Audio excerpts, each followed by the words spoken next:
Hello everyone and thank you for your attention.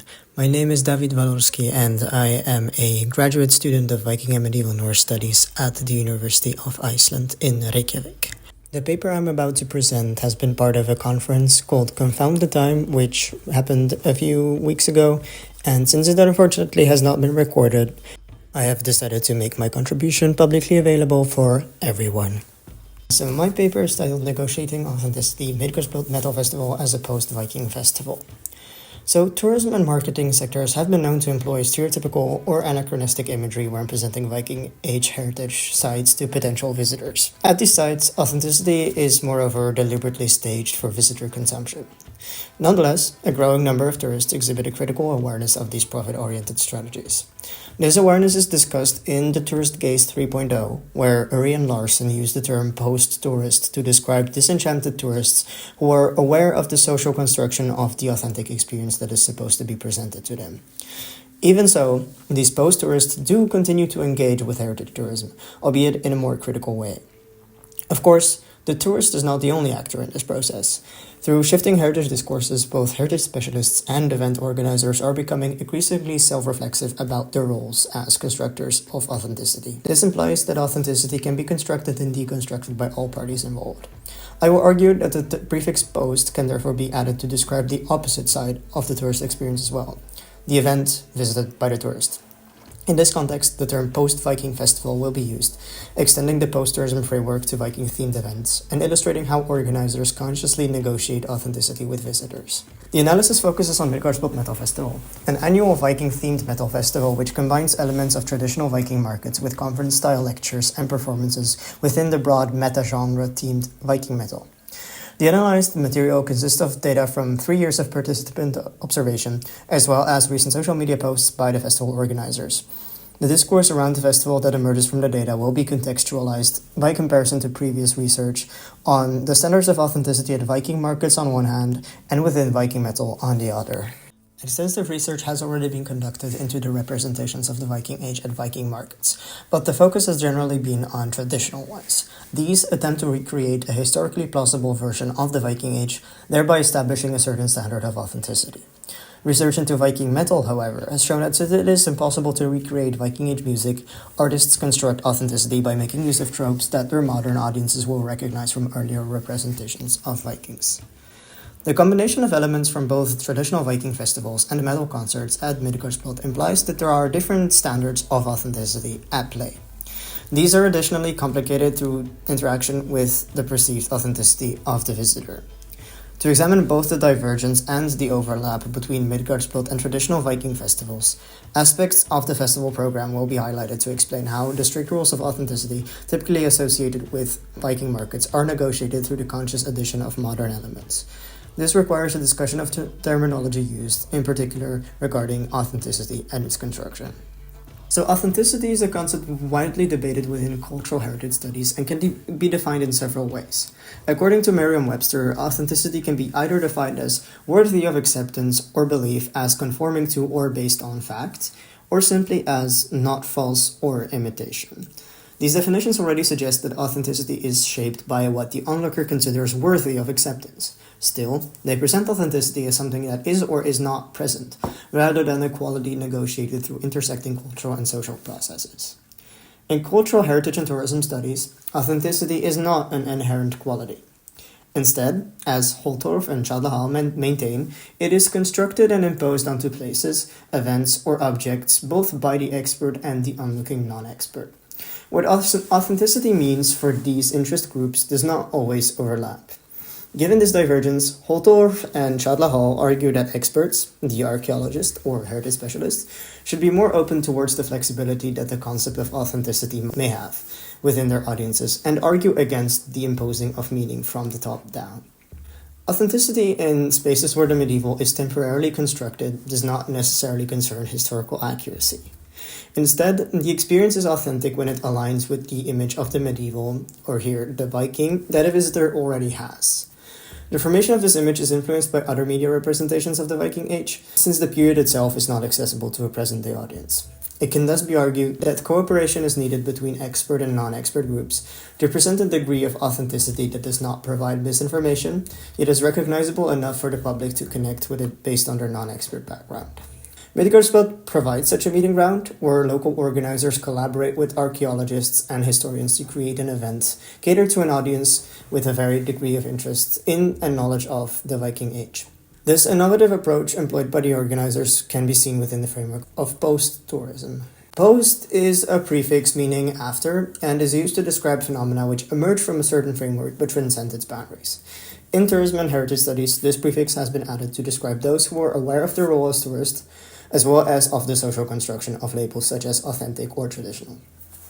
While postmodern tourism experiences have been studied extensively, no term has yet been established to describe a Viking-themed festival that is explicitly self-reflexive about its role in the construction of authenticity. The organizers of traditional Viking markets, of course, construct authenticity too. However, research into their marketing strategies suggests that they do so while obscuring rather than acknowledging this construction. Thus, as one of the largest Viking-themed festivals in the world, Midgardsblot offers a valuable case study for understanding the discourses employed by festival organizers who do not claim to offer their visitors a historically accurate experience, providing a basis for the study of similarly self-reflexively postmodern festivals. So, Midgardsblot has been held annually since 2015 in Borre, a small town in the Vestfold region of Norway. The area is known for its Viking Age archaeology, most notably the burial mounds in Borre Nationalparken. The presence of the burial mounds has led the Vestfold region to use the Viking connection as a marketing tool already before the first edition of the festival took place. By the grave mounds, the Midgard Viking Center Museum was established, and a reconstructed Viking hall named Gildehallen was built. The festival itself grew out of Blot, an event organized in 2014 for the 200th anniversary of the Norwegian Constitution. Moreover, already in 1994, the first Borre Viking market was organized to celebrate the 1000th anniversary of Christianity in the region. Following a shift in the religious connotations of engagement with the Viking Age, Midgardsblot has attracted an audience of both neo-pagans and non-religious individuals. The name itself consists of Midgard and Blot, both terms associated with Old Norse beliefs. Positioning an event in a place already linked to Viking heritage generally contributes to the legitimization of its authenticity for visitors. However, the location of Midgardsblot is not used uncritically. The Gildehallen that gives the festival grounds their authentic aura has never been intended as a reproduction of a Viking Age building, but has instead been described as a statement and an argument in the ongoing scholarly debates over Viking Age buildings. The festival itself is described in similarly deconstructive and critical ways in their online marketing material. As is the case with most Viking-related festivals, the term behind Midgardsblot gains visitors through an active online presence. While the festival is not advertised as Viking, its online presence overlaps significantly with the language typically used by traditional Viking festivals. Social media posts mention topics like sword fighting, rowing a Viking ship, or the production and sale of handcrafted goods. However, a divergence from the standard language used by festivals can be seen as well, for example in this post. The festival opens with the magical bloat ceremony, a tradition inspired by the ancient Vikings brought to life with hand-carved statues of the gods and meaningful symbolic offerings. Though rooted in history, the bloat is a modern, inclusive and non-religious gathering where everyone is welcome. It's a celebration of unity, connection, and shared spirit. While the opening ceremony may be inspired by the ancient Vikings, this post situates the festival in the present, emphasizing its contemporary meaning for modern visitors. Sentiments are also expressed that reflect scholarly discourse on festivals as sites for the creation of new, temporary, collective identities. While participation in traditional festivals may lead to the establishment of unity, connection, and shared spirit, this aim is not explicitly stated to potential visitors, so as not to undermine the impression of an authentic experience. A post-Viking festival no longer attempts to present a non-negotiable authenticity, allowing the visitor to acknowledge the social construction of this collective identity. Based on the language used to promote the festival, it can thus be said that Midgardsblot aims to attract visitors of the post-tourist type, who deliberately engage in the inauthenticity of their experience. Moreover, the festival does not only consist of Viking market elements, as it is predominantly a music festival.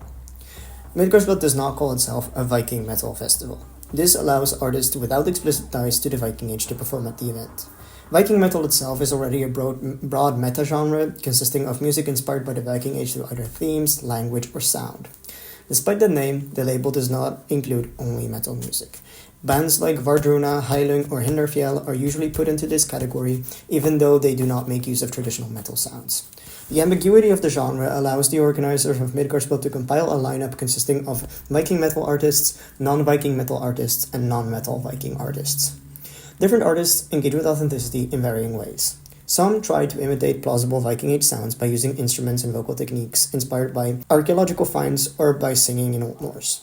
Others are not directly engaged in the debate around authenticity, and many do not claim to produce Viking music.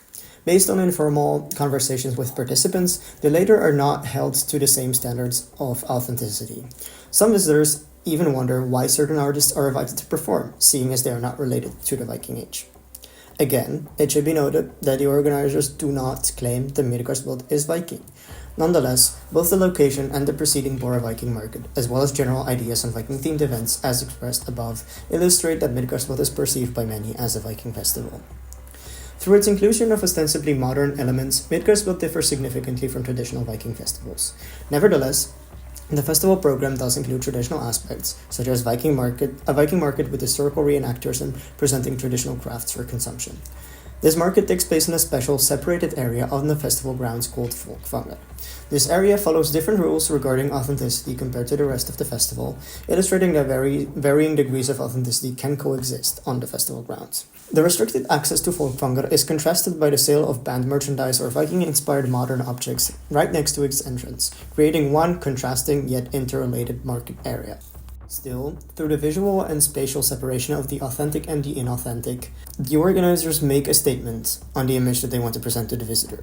They offer visitors a choice to interact with various degrees of authenticity, but also imply that full access to the more authentic area is limited to those who can fulfill these higher expectations. Nonetheless, there is an ongoing search for a balance between levels of authenticity and accuracy, and the sale of inauthentic goods or the donning of historically inaccurate costumes is not actively discouraged. In finding a balance between attracting as many visitors as possible and providing sufficient context to present an accurate image of the Viking Age for those who seek it, the festival offers a series of lectures at the start of every festival day, organized in collaboration with the adjacent Midgard Viking Center. Here, scholars are invited to present on various topics from Viking-related research.